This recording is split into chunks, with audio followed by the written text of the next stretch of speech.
thank you for talking with us today. Could you introduce yourself and tell us a little bit about yourself? Okay. My name is McCarl Roberts, but most people call me Mac. And I live here in Hanover, Pennsylvania, in a retirement community. I'm a Methodist clergyman by profession, but I've had a lifetime interest in magic, both in the study of it and the performance of magic. I've just followed it for many, many years. And do you just follow it or do you perform? Still perform less than I used to, but years ago, many, many shows. Wow. In amusement parks, movie houses, any place that would invite me. Now, we're here to talk to you about magic history, most specifically Baltimore magic history. Because, and I know this came to a shock to me when I moved to Baltimore and started talking to people, Baltimore used to be a very big hub for magic. It really was. One of the reasons for that in my lifetime was a man in Baltimore, really three people, but one man started a magic shop years ago. His name was Phil Thomas. Okay. And in fact, I performed gave the eulogy at his funeral service. But Phil worked out of his own house in Overlea in Baltimore County, and then he eventually got a shop on Charles Street, which was then the main business street in Baltimore, and got a third floor location because magic shops did not want youngsters walking in off the street and saying, "Show me a trick." They were where magicians would know how to get to, and then he started a club called the Yogi Magic Club, had a lot of members, and he sold and promoted magic very widely, and I would give him a lot of credit. He had two good friends. One was named Hen Fetch. Hen later became a great lecturer in magic and invented a lot of magic tricks. The other man really was world-renowned. His name was Milburn Christopher. He came out of Baltimore, fine performer, worked all of his life as a magician for a living, and became really well known through television specials. Okay. Among the very first specials that used magic on television, world famous magicians came to New York, and he would MC and would always do his act, promoting himself, of course, and he was also a widely read author of magic. Most of the magicians in early days weren't educated enough to be authors. But he graduated from Polytechnic Institute in Baltimore, and that was a good high school. He never went to college, but he had skills as a writer and did the first really popular book on Houdini. Wow. So those were three people in Baltimore at the very heart of the magic. And then, of course, magicians always came to Baltimore on their routes, touring routes. The greatest magician of his day, a man named Howard Thurston, very famous, was sponsored by the Schubert Theatrical Organization, had it all sewn up as far as the biggest show, and he would always come to Baltimore once a year. And he would go out to dinner to the people in the magic clubs. He was very fraternal in his manner. So it's been a great city for magic. Still a lot of interest in magic in Baltimore. Really? Yeah. Now, you named quite a few magicians. Yes. Were there any other of note that were unique to Baltimore? Well, there was a man named the great La Follette, and his name was George Rushling. Okay. And he did an Oriental act as a Chinese person. Wow. And he played vaudeville all of his life, and Baltimore was his home. And he coupled with a guy who did a mind reading act, and they came to the old Maryland Theater in Baltimore and broke all records with their show. Wow. Astounding. But Baltimore had an interest in magic and a great fraternal group of people who like to get together with magic clubs. Are those still? Do you know if those are still going on? Yes, there's today? one which I am a member. It's called the Society of Osiris. You know that guy out of Egyptian mythology, and it only has 6 members, and you can only join if somebody dies, and somebody can take their place. Wow. That's been going on since the 20s. Wow. Yeah. Wow. Now, you knew a Fells Point magician. I did. And anybody who's watched this show knows we are out of Fells Point. And so we like to highlight if somebody is from Fells Point. Could you talk a little bit about Dantini? The great Dantini. His name was Vincent Circus, not spelled like circus show, but Cierkes. Polish background. His mother spoke no English. And he lived with his mother in Fells Point. Had one brother who worked, and he had 2 brothers, but one did some magic. He did a very small magic act, we would call it. He could carry it all in a box, with ropes and rings and things that you could, very small. But he was a skilled sleight of hand artist, I would say. And he spoke with an accent because he'd been grown up in a household where English was not the primary language. And he always made a living at magic. I first saw him I was in college and was too young to go to the place, but they had a place off of Baltimore Street called the Piccadilly, which was kind of the lowest level of a striptease emporium. And when the girls took a break, he came out and introduced himself as just traveling through, did his magic, no music in the background, people talked, and then he worked for a collection. People threw money up on the stage, and he got down and picked it up. Wow. Very sad in a way. But I worked with him in a thing called a spook show, because he had the contacts. We worked through a theatrical agent who booked the theaters every Friday night for weeks after week. And we went to all the old movie houses where they were still showing movies, and we had a trailer, a preview of coming attractions, which would be shown on the screen during the week, inviting you to come to see the spook show, which always took place at midnight. After the theater had closed for the evening, they went through and swept, got popcorn up, and then basically that was a great source for them to make a few extra dollars because we weren't competing with anything, and we came in and did a spook show. Now, Dantini did his same 12-minute act, and my wife and I, and sometimes another female assistant, would do the better part of the show with the illusions. We featured a guillotine chopping a fellow's head off, ostensibly. But we did a floating ball, some mysterious things, almost of a spooky or scary nature. And people from the audience were brought up to do that. Then the show closed, the spook show closed, with ghosts, supposedly, apparitions, skulls floating throughout the audience. Wow. That was the thing that sold the show. And that was really scary. If you'd been there, you'd have known to see those things floating around. You wondered, really, how did that happen? So that was my contact with him. I met him when I needed a person to work in a tent show. Another fellow and I were running at carnivals. And he was a good talker, could bring people in. But the character, genuine character, never had a Social Security number, never really existed in the public eye. Wow. It was astounding to me. I tried to get him admitted to the hospital one time, and they demanded cash because he didn't exist.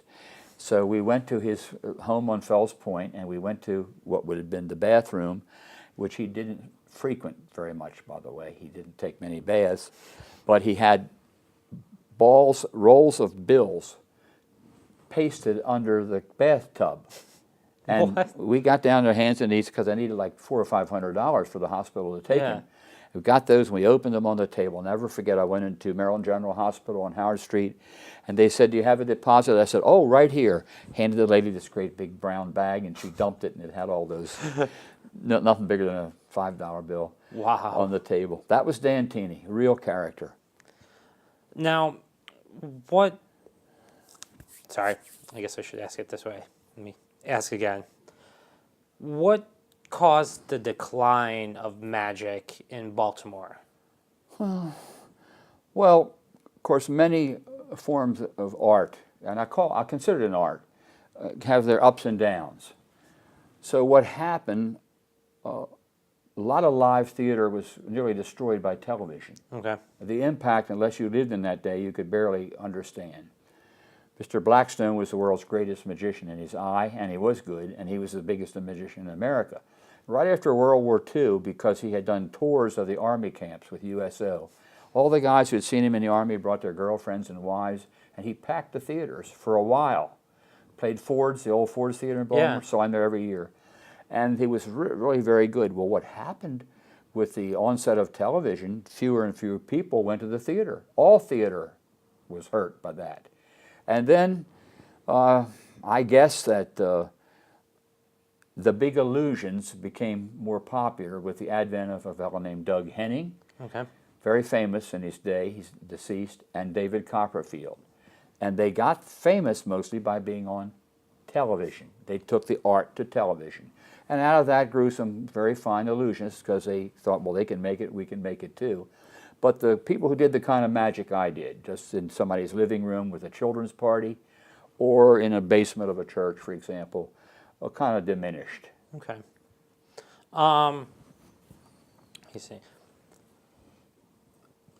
I'm going to ask about the apparatuses and Yes. that magician. So I've heard that magicians, especially magicians who are into the history of magic, collect old magic tricks Yes. as a way of remembering them. Could you talk a little bit about the importance of doing that? Well, it's establishing a foothold in history because that prop was used by a famous magician, and they haven't changed a great deal over the years. You'd be surprised. The secrets, there are only 10 ways that you can violate the laws of nature. Violate gravity by floating a lady. Putting a sword through her, can't be done. So you do about these 10 basic tricks, which are all built on. The earlier props were very crude by today's standards, but there were only 3 or 4 people who manufactured them. They were big in Germany. The Germans have always had great technical skills, and they made these tricks, and they were sold in America by some magic dealers. And then one very famous place opened up in California, and then a couple of magic shops in New York. So there were places where you could buy them. And even a mail order place called Abbott's Magic Novelty Company from Michigan sold them mail order. And people then, and I bought the catalog every time it came out because it was like a wish book, Sears and Roebuck used to be. I looked through there and think, those are great tricks. I must tell you, the advertising far exceeded the illusion when you get right down to it. They were built up, to get you to buy the trick.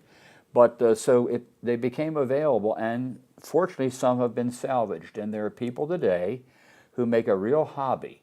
Some of them don't do magic tricks, aren't performers, of buying these props. And they go for a lot of money. Wow. I have a copy of a poster, another place in my home, sold a couple years ago. That's a piece of paper, poster for $70,000. Wow. One poster. So the rarer they are, Houdini posters are very rare. He didn't use that many. So anything connected to his name, and there are magic auctions. One is about to be held. Really? Yeah, where on the internet you can bid for these rare things like posters and props. Wow. Like one fellow collects magic wands. The magician used a wand to symbolize his power. There are all kind of wands. That's a big thing. Some just do posters. Others do old magic books. And there aren't many of those written. See, it's secret. You kept the secrets. So you didn't want the public to get hold of your secrets, so you sold the magicians.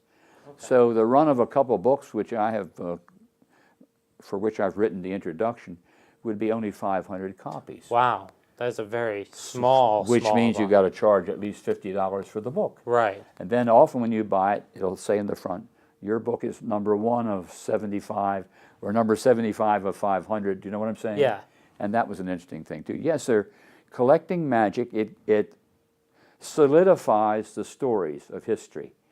Like you could, if you bought Blackstone's little vanishing bird cage. Right. I saw him do that on the Hippodrome Theater stage in Baltimore. He came out and said, little bird in a cage. It was a real bird. For years he used real birds. Then the Humane Society got after him because he could kill the birds. And he said, I want some children to come up from the audience. And then they would rush up and they'd put their hands all over his hand in the cage. And he'd say, now watch. It was gone. It vanished in an instant. And he said, now I know you think you know how that's done. And he would cue a little boy, go around, lift up the tails of my white tie and tails and see if it's under there. Got a big laugh. He'd say, well, just a moment. I'm going to go off stage and get another bird and another cage. Come right back. You'll never repeat a trick. Right. Because people will find out what you're doing if they see it twice by watching carefully. In came another bird, another cage. Kids came up again. Some had stayed there and gone. So he did the same trick twice. Now, if you had one of his vanishing bird cages, boy, that would be it. That would be amazing. Worth a couple $1,000, if it was related to a famous magician. And most of their props are sold by their widows. It's a curious thing, who don't know the value of them. Yeah. So the dealer who gets that and the person who can put it in an auction is going to make a lot of money. And lots of money has been made selling old magic props and books and posters. Wow. Yeah, I know this is probably going back on probably a little bit less than a decade ago. Okay. They actually televised the auction of a large catalog of Houdini stuff. Correct. That's how big it was that they were just showing film of a it. film of them doing this Yeah. auction. Well, Milburn Christopher, whom I mentioned coming from Baltimore, became a very prominent magician. He did an illusion show. One of the things he wanted to do was play Great Britain. Okay. And he got a show together and went over there and did the big tricks. And he collected wherever he went. He toured all over the world, so he collected, had a massive collection. His first collection was auctioned by Christie's, or one of the big New York auction houses. The catalog was published. It got over $1 million. Wow. The second collection got over $1 million of old magic books and props, which he had collected. Wow. His widow, of course, had the second auction, and there could have been a third. But can you imagine that? The value placed on those by people who wanted to keep the history. And why do you think it's important to remember the history of magic? I mean, anybody knows magic. You've seen the pick a card, any card sort of thing. Sure. But most people don't think of it as historical. They think of it as the thing that your friend does or the thing that the person on TV does. Yes. But it is historical, and why should people remember that? I think if you want to know about history, you have to know about theater. Theater is a big part of our history. Back to the Civil War, there were minstrel shows, gone today, obsolete, but it's nice to know what they really were. And magic was the same thing. It was always being performed. But if someone doesn't codify that or put it down, no one will ever know. And I believe in keeping the past because we learn from it in the present. And by the way, it's extremely interesting. America's always had room for just one big magician. There was a man named Keller who was the first big magician. He was succeeded by Thurston, the next big magician. Okay. And then came Blackstone. And then came Henning in a way, but mostly Copperfield. Copperfield. Okay. He is today still the best known magician in America. But there's a name that rises above all names, Houdini. Houdini. Who was not really as famous as a magician as an escape artist. He came in time in history when the Great Depression was on and people wanted to escape from their poverty and their joblessness. And here was a little guy, muscular little fellow, who could get out there and get out of anything they put him in. And they could relate to that. Yeah. Here's a guy, we admire him, put him in a straitjacket, hook him upside down to a derrick in Times Square, and he'll get out of that jacket. Houdini is still the name. You mentioned magicians, Houdini's I think he's in the dictionary. Yeah. I'll have to look that up. But doing a Houdini is a real magic trick. You know. But yeah, he was probably the first one that I knew of was Houdini, Yes. followed quickly by Copperfield. Right. Copperfield, I think, is 60, 61 now. So he's no longer a young star like I remember him.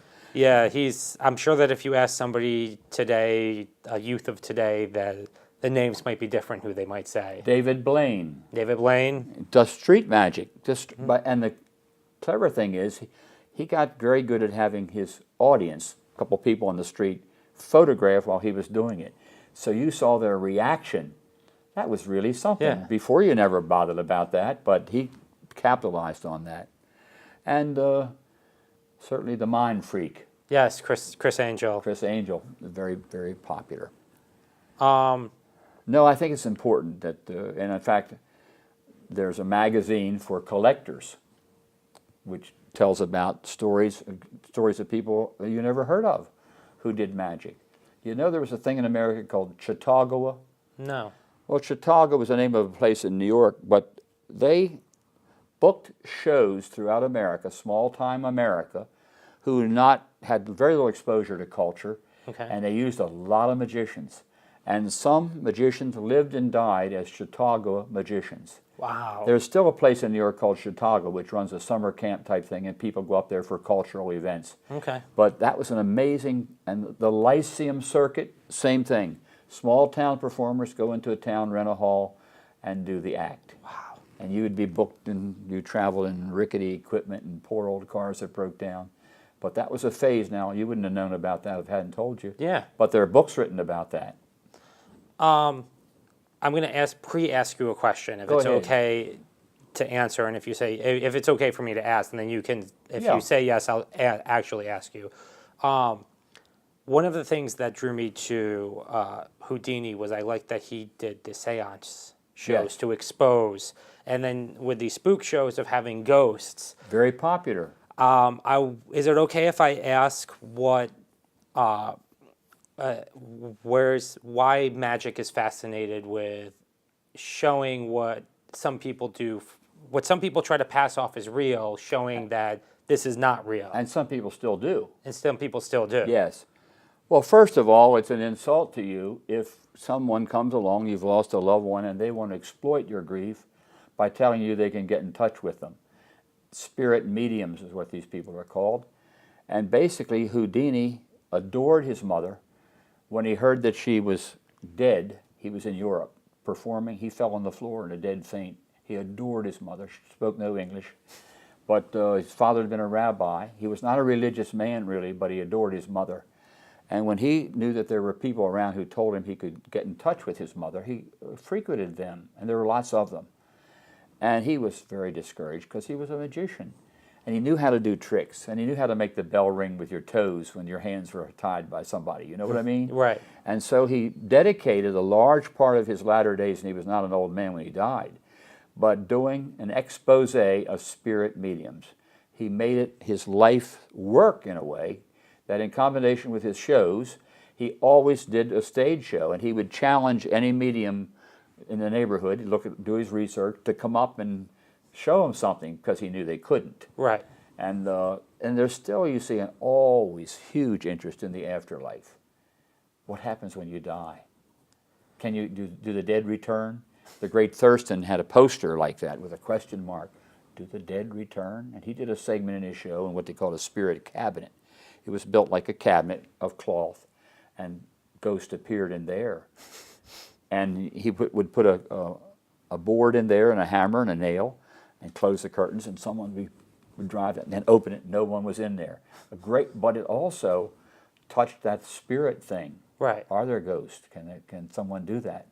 And it's still a fascinating thing. Yes. Periodically, you'll have someone come along who talks about an after-death experience or something. Will I ever see my dead relatives again? Big question. Human question. Yeah. Will I live after I die? You know, that's commercial. Yes. Yeah. And one of the most successful performers in America was a fellow who called himself Alexander, the Man Who Knows. I have some of his posters. He, before income taxes, made his money. He lent money to people like Mickey Rooney, who was always getting another wife and running out of money. He did stage shows in which he did crystal ball reading, and made millions of dollars. Wow. He also was into bootlegging and other illicit activities, and there's been a great book written about him. But now that's part of magic history that you would not have known if I hadn't told you. Right. And I think it's just worthwhile. Today, for example, a good friend of mine has just published his book. Mine came in the mail, gave me a gift of it, called The Holocaust Magicians. He talks about two men who were magicians who survived the death camps. Wow. By doing magic for the stormtroopers who ran those camps. The Death Camp Magicians, I think is the title, The Magicians of the Holocaust. Now think about that. That's a topic. That's incredible. Yeah, it is. That is, and if you hadn't have told me, I wouldn't have known. Okay. So I know I think that they do a service who try to expose those kind of people because they're fraudulent, unscrupulous, and some of them have been highly successful. Excellent. I always turn to Jackie, my producer, because she is very smart. She's watching. Is there anything you can think of that I haven't asked that you would like me to ask? Well, I mean, I don't know that much about magicians, and it was kind of interesting when you said that a lot of the tricks are the same or the same kind of theme. But I was wondering if you could talk about maybe some of your favorite magicians and what made them unique, how they were different from the rest, or how they stood out for you. Mm-hmm. Well, I will ask you that question. Yeah. Just because that's the... I'm not supposed to be here. She's that's a good question. Yeah. Who are some of your favorite magicians, and why do they stand out to you? What draws you to those magicians? Well, I may have mentioned to you earlier that the big magician of my youth and early days was Blackstone. He toured for years, became really famous in the 1920s, and lasted, I think he was still The last show was around 1955, and he lived years longer, I think, and died at 80 or so. But he did A Floating Lady. Okay. And the lady came out, was introduced, and he supposedly hypnotized her. And they had a little platform there, and they had a nice reclining sofa, a divan, I think it's called. She reclined on that, and then he had some other people in Hindu costumes who came and chanted and so forth. And then he played some very lovely music, and with a few gestures, she began to float. Then they took the divan away, and there she was. Now, Thurston had done that before Blackstone. Okay. And Keller had done that before Thurston. So here's history, you see, reenacted. And Thurston would always say, "Rise, Fernanda, rise as you rose in the temple of Krishna 1,000 years ago." Sounds like a lot of baloney, doesn't it? Yeah. But it was very exotic, and it was wonderful to see this beautiful girl floating in air. I tell you, I can get chills when I remember it as a boy. Wow. And up she went. And then she lowered a little bit, and he passed a hoop over her to show that there was nothing holding on to her. Then she came back, and they lifted her from the sofa, stood her up, a little divan, and then he snapped his fingers, and she came awake, and they walked to the footlights for a tremendous ovation. Wow. The audience would sometimes stand up. It was such a striking show. He was famous with that lady. Wow. Then there were other people. I remember an act called Al DeLage and Shirley. And later, when he divorced her, it was Al DeLage and Peggy or somebody. But anyway, it was a two-person act, man and a woman. He did everything at rapid speed. Okay. Now, that was unique. Nothing slow. He did like 20 tricks in 2 minutes or something, but very astounding, picking up stuff, throwing it around. He was a whirlwind magician. Now, that act stuck in my mind because of the uniqueness of it.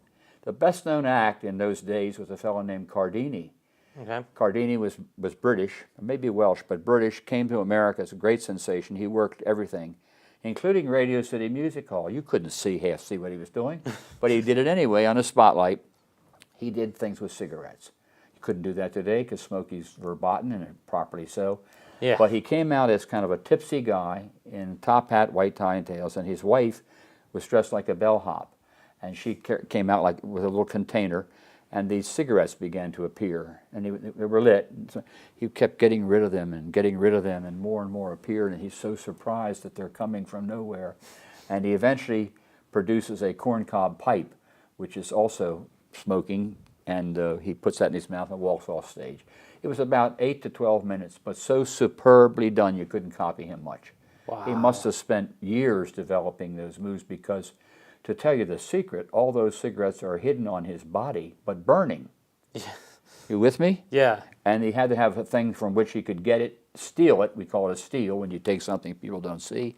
And they would appear. Cardini, great name. I saw him in person. Wow. And he was just as good as I heard he was. Yeah. And I had a close friend. Well, he was old enough to be my father, but he did a magic act locally around in Baltimore. His name was Charles Porter the magician. He did those things on a smaller scale. Okay. He suspended a girl in midair, but she didn't float. You with me? Yeah. Bigger thing to make her float. And people of that sort, I thought, were just wonderful. I saw a fellow who was a vaudeville performer who walked on a tightrope. You know what that is? Yeah. Stretched across, and sat down on a chair and did a magic trick called wine to water and water to wine with a pitcher juggling in a chair on a tightrope. Wow. Sensational.